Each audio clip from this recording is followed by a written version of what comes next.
Hello and welcome to the St. Louis Green Business Challenge weekly virtual brown bag seminar series. I'm Jean Ponzi, manager of the challenge, and it will be my great pleasure today to connect you to Kim Cella, Executive Director of Citizens for Modern Transit, and the advocacy for transit that CMT is doing, including a program coming up at the end of April that the challenge is a co-sponsor of.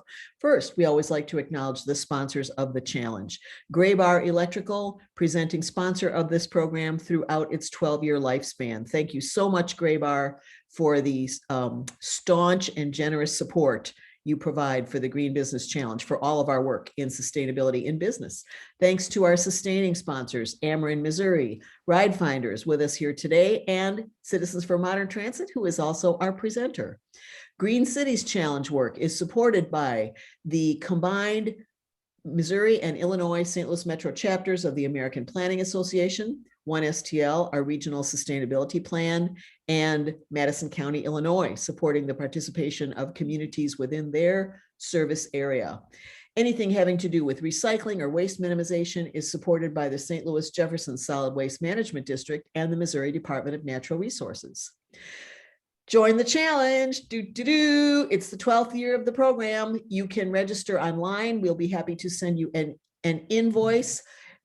Would like to have our leader and champion companies signed up by the end of April because that gives you the maximum amount of time to do work. We have a little bit more of a rolling enrollment option for Green Cities and apprentice level participants. But if you have been thinking about it and you have not done it, please join the challenge today. We have a registration link in each week's e-news.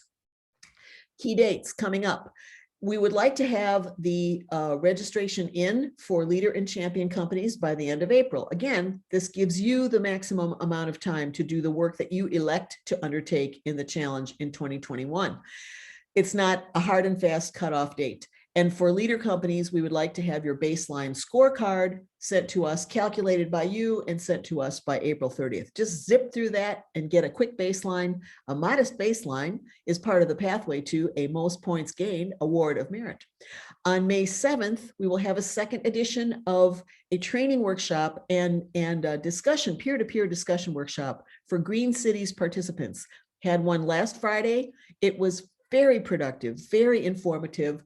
All of our current registered Green Cities were not able to attend last Friday, which was April 9th. So please put May 7th on your calendar if your community did not participate in the first session. This will be pretty much a reboot of the same kind of let's get going. What are we doing? What can we learn from one another discussion and review of the menu of options that we use. Friday, May 7th, 9 to 11 on Zoom. We'll send a reminder to all of our registered Green Cities. October 15th, please mark your calendar for that date. That is when all year-end materials are due. We'll have much more information about that for you before that date, well in advance of that date, and then planning to celebrate accomplishments on Friday, December 10th. If the creek don't rise, maybe in person, who knows? Next up in virtual brown bag, we are taking the week off next week, April 22nd, actual calendar Earth Day. There are terrific programs going on. There are cleanup events taking place out in the community. There is the Global Freshwater Summit being hosted by our challenge participant, Missouri Historical Society. There are events being hosted by Earth Day 365. Take the day off. For virtual brown bag, we will be and attend one of our wonderful partner programs.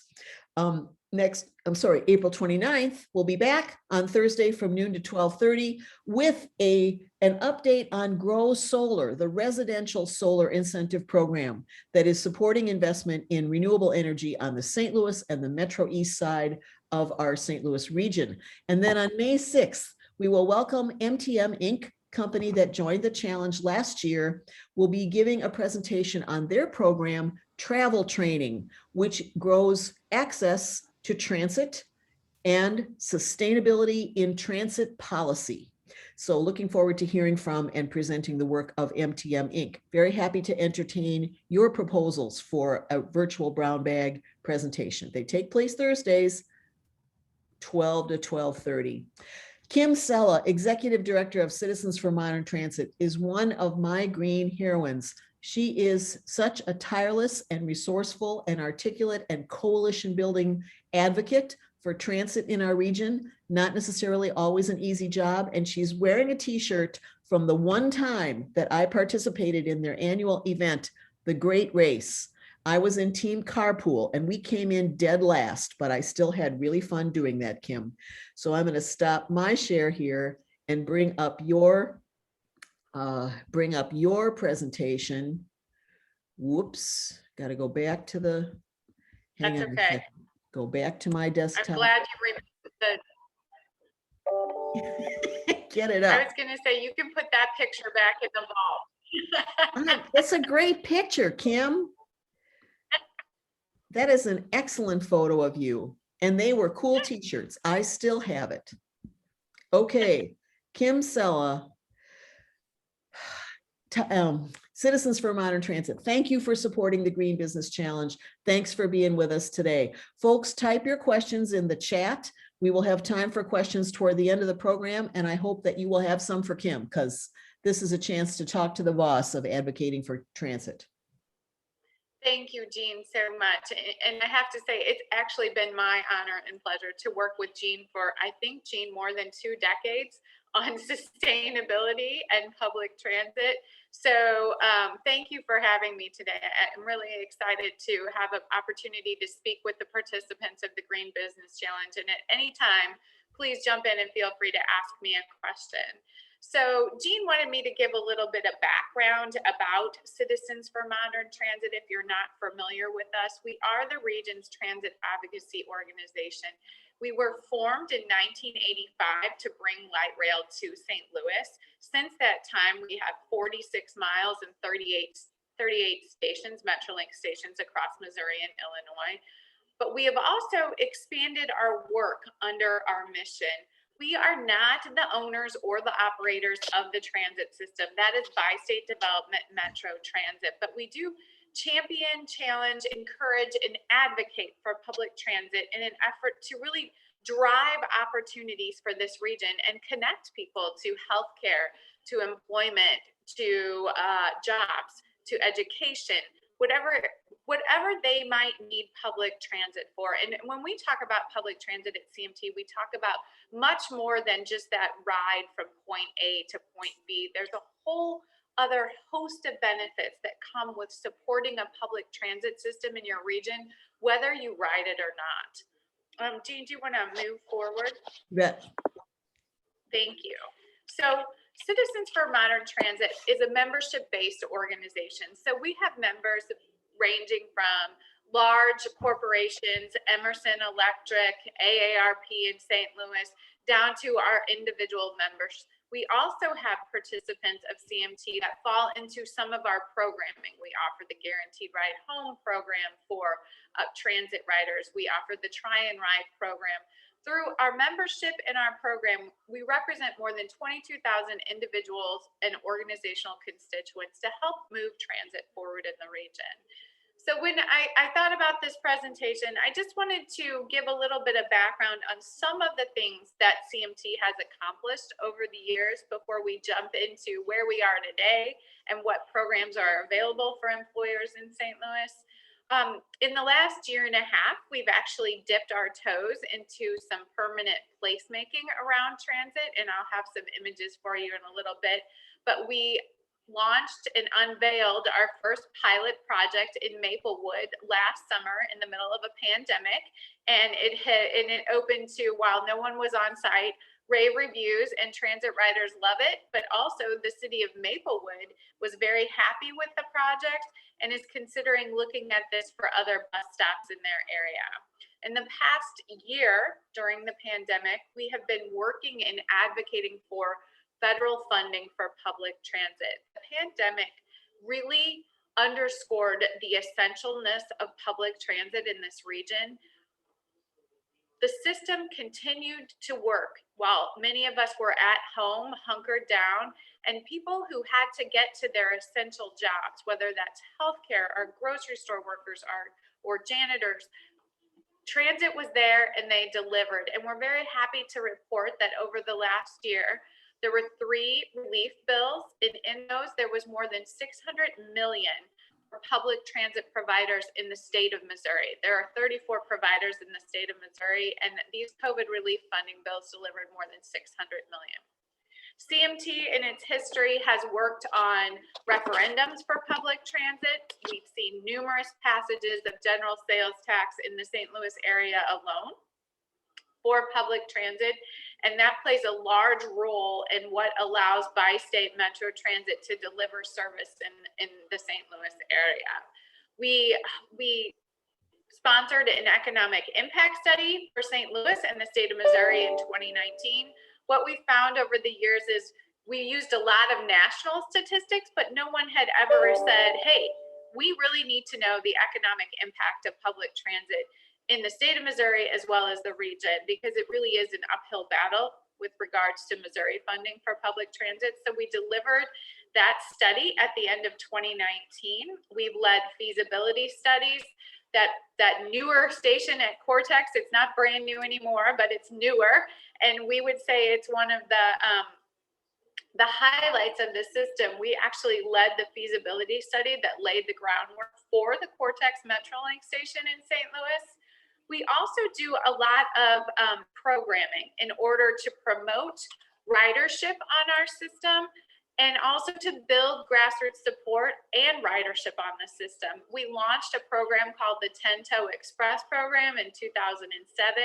We've had more than 7,000 older adults participate in that program, and it is a walking program that links walking with using the bus and train and your own 10 toes to really find new destinations in the St. Louis market. I even think last year there may have, or 2 years ago, there may have been a green business 10-toe walk, Jean, if I remember correctly. Yes. That's one of our programs. We have done work in the safety and security realm with regards to public transit. We actually funded a Metrolink access pilot in 2018 that has led to some environmental design changes at the station. We launched a program called the Try and Ride, which allowed individuals who had never used transit to receive a personalized package in order to give transit a try for the work commute. And we did cover the price of those tickets for the first month of commuting. And we've done a lot of fun advocacy work around that. We've even partnered with the Green Business Challenge on a competition for Try and Ride among several companies. Just a few other little items. We manage the Missouri Public Transit Association, and that is the association in Missouri that represents all public transit providers, all 34, as well as other stakeholders and groups across the state.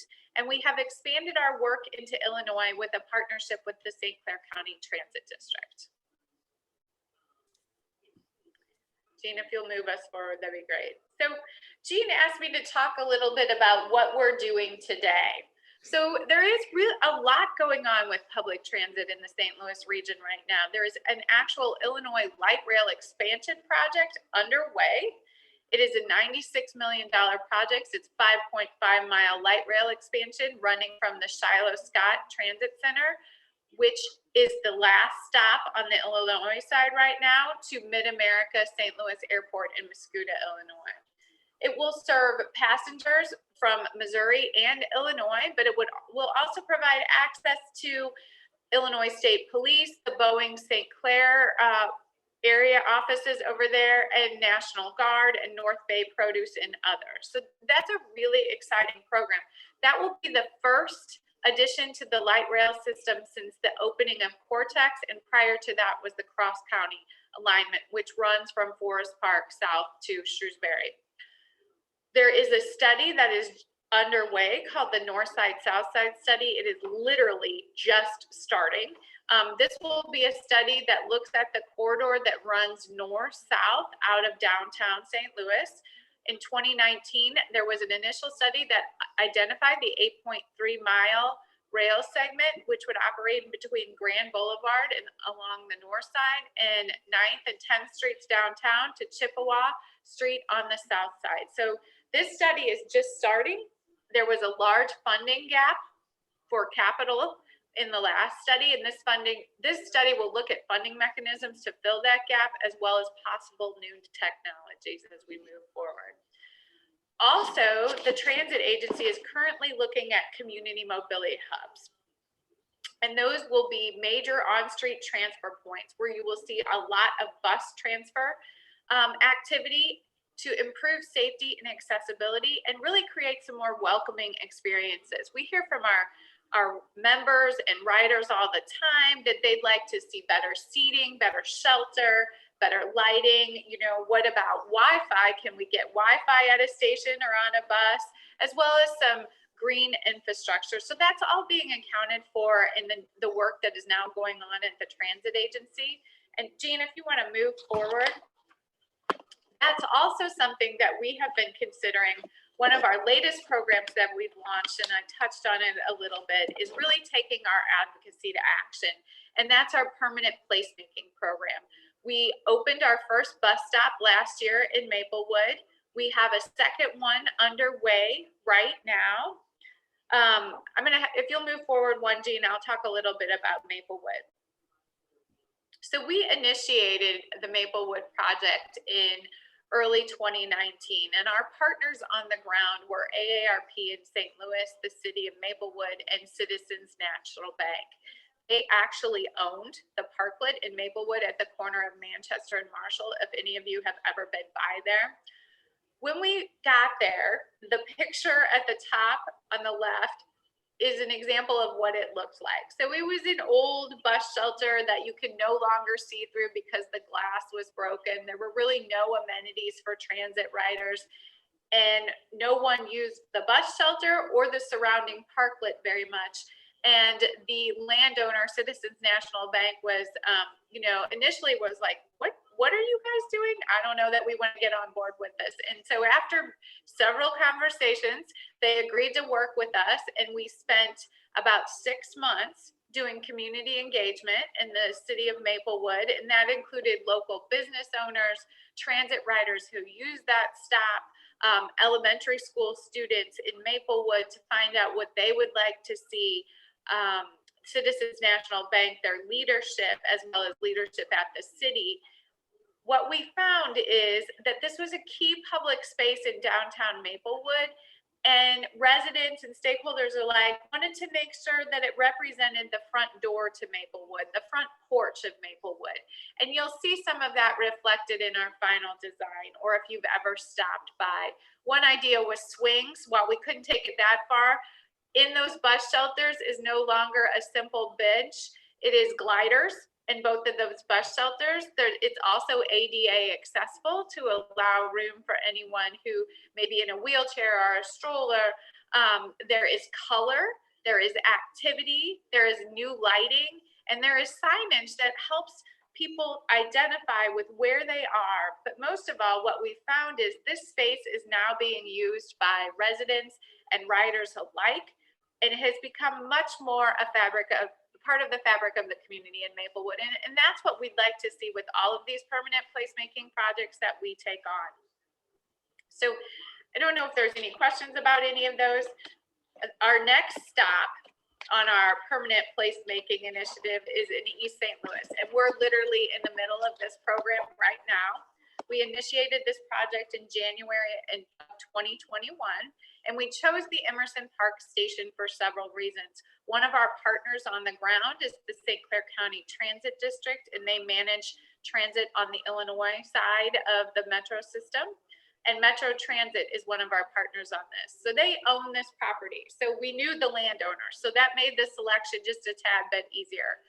But if you've ever been to the Emerson Park Station, you'll see that it really is a blank gray slate of concrete. And it was an opportunity to activate the space between Metrolink and Metrobus at that station for not only riders, but the residents and the small businesses that are growing around this station in East St. Louis. So we're seeing a lot of development around the Emerson Park Station, including a new senior housing, as well as some small scale retail. And those were elements that made us decide that this would be a great next stop on our permanent placemaking.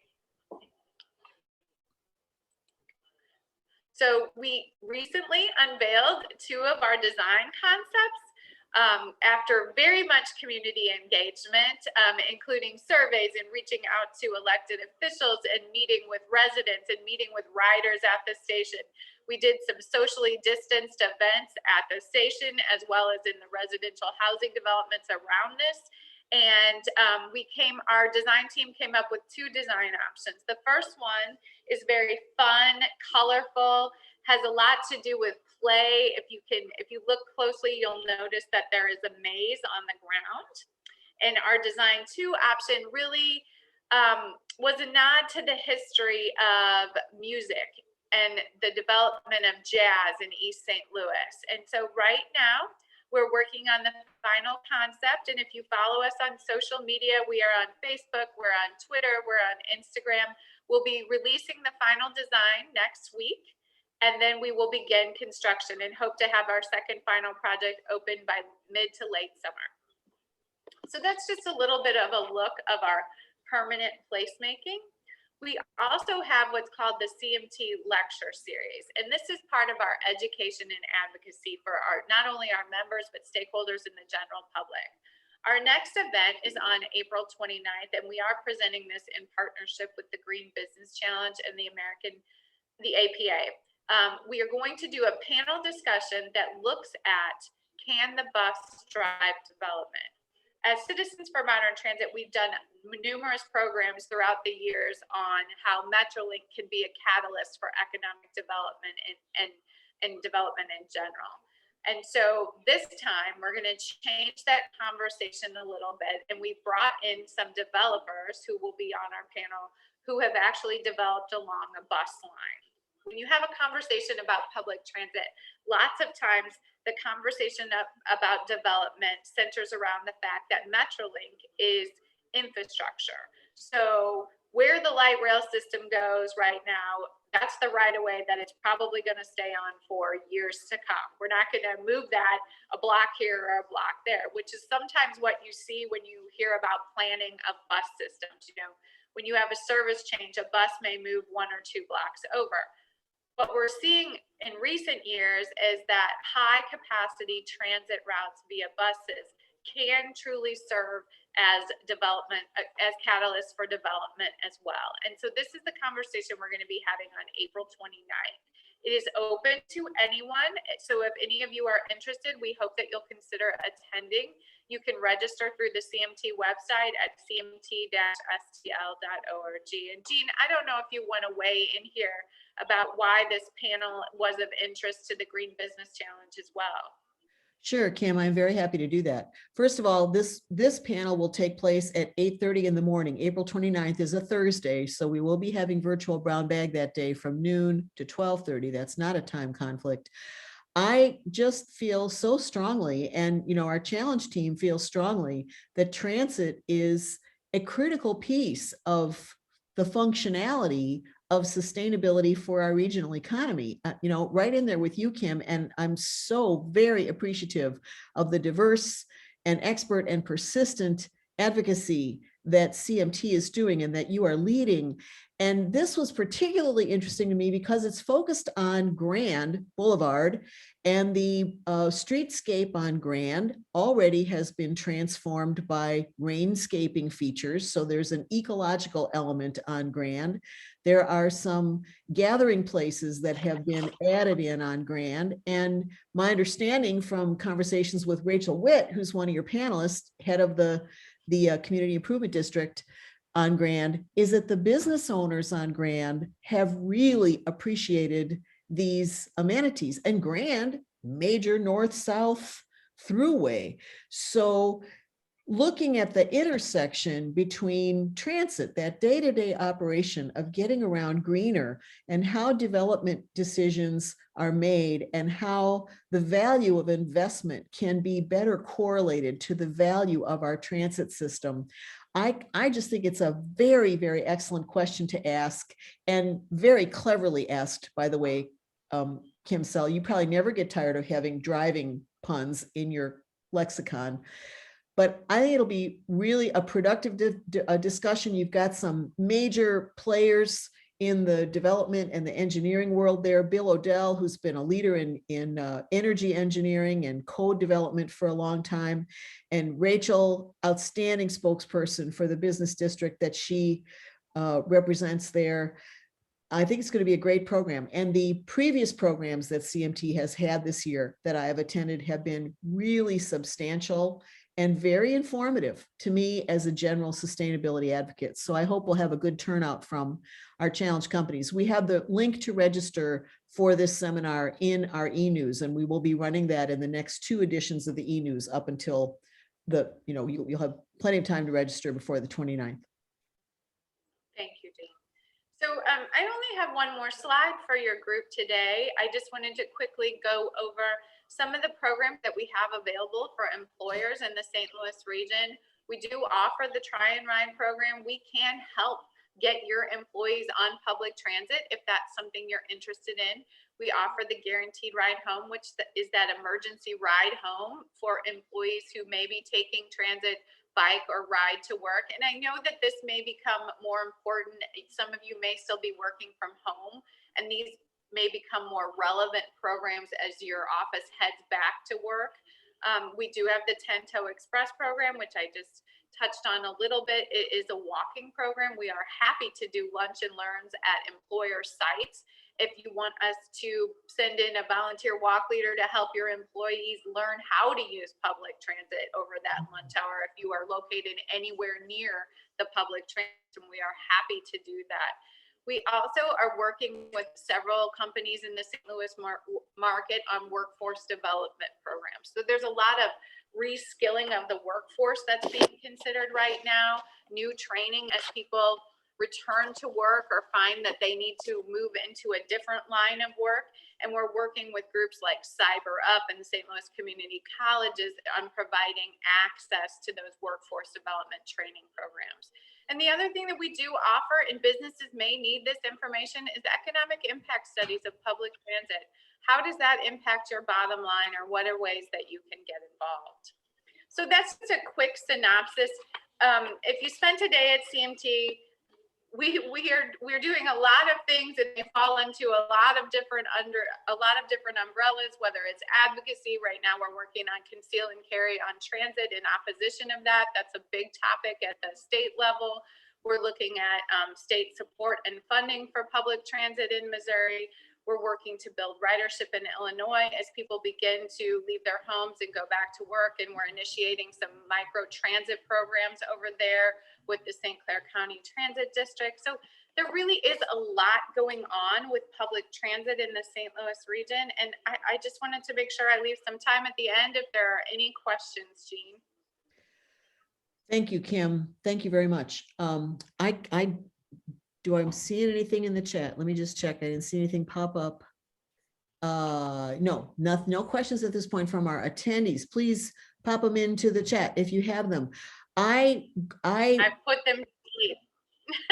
yeah. I live in the city, but I live on the Maplewood border. And so I go past that Maplewood stop all the time on my way to, the hardware store where I get my eggs and the Schnucks in Maplewood and cacao chocolate and to get my hair cut.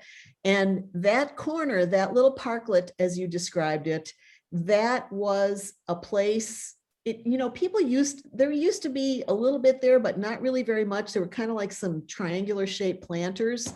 And last year during the pandemic, that was one of the locations that Maplewood had what were they called? Not Wild Wednesdays, something Wednesdays.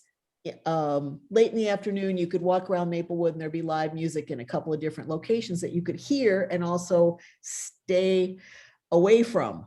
And that park was just delightful. There's now canopied seating in that little park. And it really, as you say, the front porch, it really has added to the character of Maplewood in a delightful way. So good for you for taking that on as a new thing. Would you say a little bit more about economic impact studies? You mentioned that at the very end. Is that something that a company could ask you for or ask you about if they were looking at relocating or they were, evaluating how much return to work after the pandemic or whatever relative to transit access? So we launched that study in 2019, and we're actually thinking of, once we come out of this pandemic and looking and updating that study in 2022, Jean. But we felt that it was really important that we be able to quantify the economic impact of public transit in Missouri and also in the St. Louis region. What we found is that that transit is a major economic engine in the state. So it employs more than 29,000 people across the state of Missouri, and it is delivering more than $3.7 billion in Missouri with regards to direct and indirect economic output. What we saw in St. Louis is that Bi-State Development Metro Transit is a major employer in this market, and they're delivering 2.6 of that 3.7 billion in the state. So all of the work that Metro is doing, all of the individuals, they employ more than 2,000 individuals, and that includes operators and back office staff and their leadership team. They're delivering direct and indirect significant amounts of economic output in this region. Their average salaries are ranging about $60,000, and that also plays into what goes back into our economy. So the study's available on our website. The metrics are available on the website. If you are just looking at the St. Louis region, that profile is pulled out in the study, but there's also looking at the full scale impact on the state of Missouri. Okay, very good information. Thank you. What kind of questions from a transit provider, a transit advocate's point of view, do you think an employer should be asking, or the sustainability leaders in a company should be asking, as people are looking at degree of return to in-person work? So, transit has undergone an entire changeover during this pandemic. The cleaning protocols that are in place now are amazing. And what we're finding is we know that public transit is an essential service, and it is safe to ride public transit as long as you follow those CDC guidelines, that just as if you were going anywhere else when you go out. So wear a mask, social distancing, wash your hands, all of those things. But there are significant cleaning protocols that have been put in place over the last year at Bi-State and really any transit provider to make it safe and easily accessible for anyone to use. So as employees are going back to work, some of the things to consider are, is your entire workforce coming back to work? If it is, what incentives do you offer to have employees use transit for the work commute? Are you offering some type of subsidy program? Is that something that you would consider? If you're subsidizing free parking for your employees, it's really great for employers to consider putting transit on an equal playing field with individuals who drive alone to work. Do you offer the Guaranteed Ride Home program? That's a free program any employer can offer. All they have to do is register with Citizens for Modern Transit for that. Or do you have a large group of employees who don't know how to use transit, don't know if it's accessible to your work site? So there's a lot of things that we can do with that. We can do that 10-toe walk at your work site and cater it to your employees over a lunch hour or a late afternoon walk. If you really do want to give them the opportunity to try transit or figure out where the nearest stop would be to your work site. But then there's also the Try and Ride program, and that's a great program for employers. As employees return to work, you can even offer it, in a mass email to your employees. Hey, if we're considering opening it up soon, maybe you should consider giving transit a try a couple days a week. If you don't know how, here's a program that'll help you out. Again, that's also a free program, Jean, that employers can offer that really does incentivize individuals to give transit a try. I have to give a shout out in our last moments here. When we promoted Try and Ride, when you first launched that, Kim, and we had the competition between design firms, it was Christner in Clayton and the Lawrence Group and Arcturus downtown. They were competing to have the most transit use in their 2-month period. And then they were blogging about it and they were posting on social media about it. And it was very successful. The design firms really, really got into it. Christner beat out the 2 downtown firms, which is no small cheese because, getting into downtown on transit is kind of like all roads lead to downtown. And then the 10-toe program, and I hope that the person who would come into your workplace and virtually present 10-toe, would that be your wonderful colleague Mallory Box? It most certainly probably would be, yes. An excellent, excellent presenter. I just couldn't recommend hardly enough having that as a lunch and learn for people to, you know, reacquaint with transit and get some orientation to using transit, to being able to get the exercise and save the money and potentially save your business some money if you typically pay for parking or things like that, and energize, support, help sustain and grow our transit system, which is such a critical anchor of our regional economy and the greening of our regional economy. Great. Kim Cella, you're the best. Thank you so much for taking time out of your busy schedule and talking to us here. And thanks for the work that you and your colleagues and your board and your partners are doing on behalf of transit for our region. Thank you so much for having me. And really, if anyone has any questions, please feel free to reach out to us at any time. Like I said, our website is cmt-stl.org. Or if there's anything else we can do, we always love to hear from people. And we're available. So give us a call. And hopefully we'll see some of you on April 29th for this conversation about can the bus really drive development in St. Louis?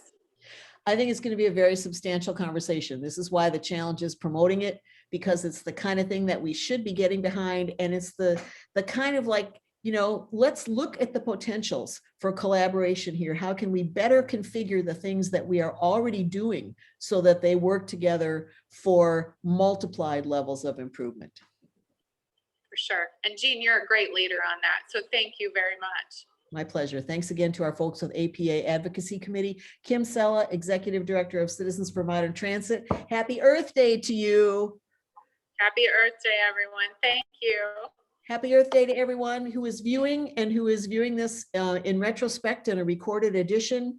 I'm Jean Ponzi, manager of the Green Business Challenge, coming to you today from live in front of the St. Louis Art Museum. No, really, it's a screensaver, but it is the St. Louis Art Museum, one of our challenge partners. We will return on Thursday, April 29th with a program about Grow Solar, and we will continue to provide the service that we do, that we need, that you need to green your business. Thanks. Stay well. Thank you.